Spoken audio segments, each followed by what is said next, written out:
بسم اللہ الرحمن الرحیم وبہ نستعین۔ امام عصر اجل اللہ تعالیٰ فرجہ شریف کا ایک معروف جملہ ہے، فرماتا ہے کہ لیہ اسوۃ فی ابنۃ رسول اللہ۔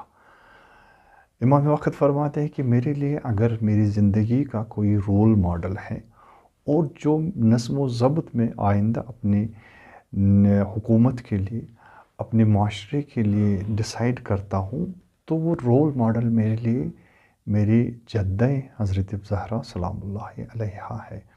لہٰذا یہ ہمارے لیے ایک اہم پیغام ہے کہ جب امام عصر، امام وقت، جو امام کامل ہیں، انسانی کامل کی حیثیت رکھتے ہیں، حجت خدا ہے، جب ان کے لیے رول ماڈل فاطمہ سلام اللہ علیہا ہو سکتی ہے، تو میرے لیے تو یہ ذمہ داری اور بھی سنگین ہو جاتی ہے کہ میرے لیے بھی جو یہ رول ماڈل اللہ تبارک و تعالیٰ نے قرار دیا ہے کہ میں بھی اپنی زندگی کو، اپنی نہج کو، اپنی طور طریقے کو، اپنے گھریلو نظام کو، اپنی سماجی اور سوسائٹی کے نظم و ضبط کو میں ان کے کردار کے مطابق بناؤں۔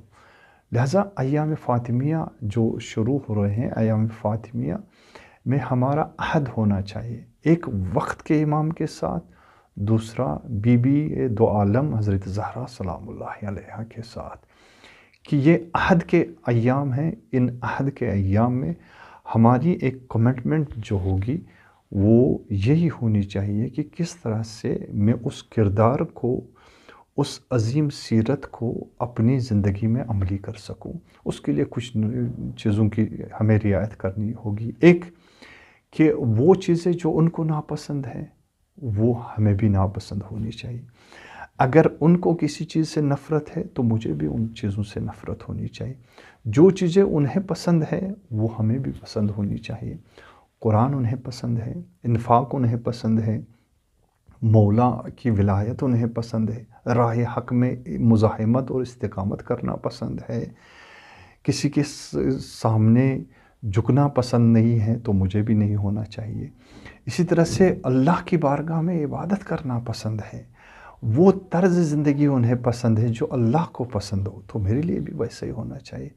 تو یہ بہترین وقت ہوتا ہے کہ انسان اس عامیانہ طرز زندگی سے نکل کر الہی طرز زندگی، جس کی اہم ماڈل اور سب سے برترین ماڈل اس عالم میں حضرت فاطمہ الزہرا سلام اللہ علیہا ہیں، ان کے نقش قدم پہ اور اس طرز زندگی کو ہم بھی اپنائیں۔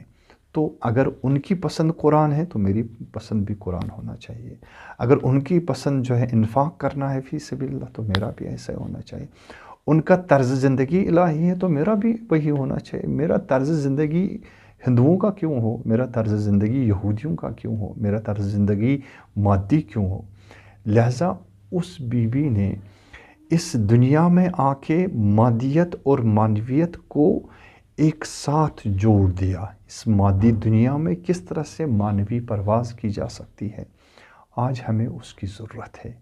اس مادیت سے نکل کر اس کو معنویت کے سانچے میں ڈالنا، یہی ہماری بڑی ذمہ داری بنتی ہے۔ لہٰذا ان ایام میں ایک چیز کو اہمیت دے کہ جو انہوں نے خطبہ دیا، اس خطبہ کی تلاوت ہم کریں، اس کو ہم پڑھیں، اس کو ہم گھر میں بیٹھ کے اس کا مطالعہ کریں، اپنے بچوں کے ساتھ ڈسکس کریں کہ بی بی دو عالم نے اس طرح کی باتیں کہی ہیں اور اس طرح کا خطبہ دیا ہے، اس کو سنو، اس کو پڑھو، اس پہ غور کرو، اس پہ ڈسکس کرو، تاکہ ہمیں پتہ چلے کہ کون سی چیزیں انہیں پسند تھی اور کون سی چیزیں انہیں ناپسند تھی۔ اللہ تعالیٰ ہم سب کو اس طرز زندگی پر عمل کرنے کی توفیق عطا فرمائے۔ السلام علیکم۔